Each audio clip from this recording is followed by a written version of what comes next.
Hello, Jim Guthrie here. I want to show a little bit about knife skills. You ever seen a chef go in and they can be talking and you're watching cutting something like that and you wonder, how do they not cut their finger along the way?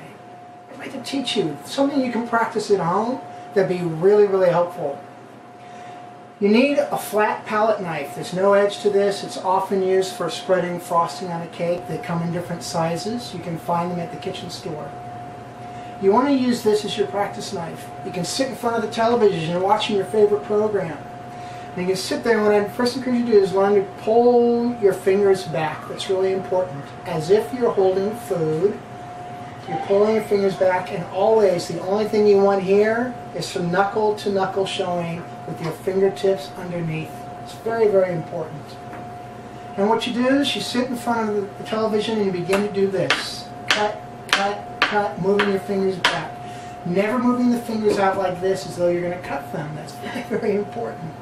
Keep your fingers back here from knuckle to knuckle. And you begin going very slowly, and then you speed up. And here's what's going to happen. You speed up and ouch, ouch. Better to do it with this knife than with this knife, right?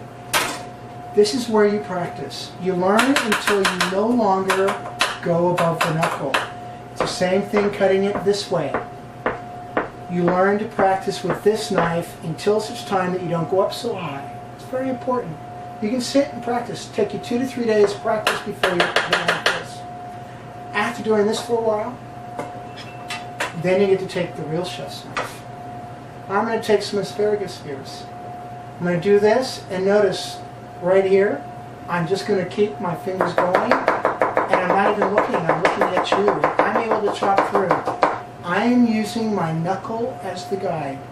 I want that metal always right across the knuckle here. That allows me to keep talking and chopping without having to worry. And all the while, my tips are underneath here, and I'm gradually working my way back.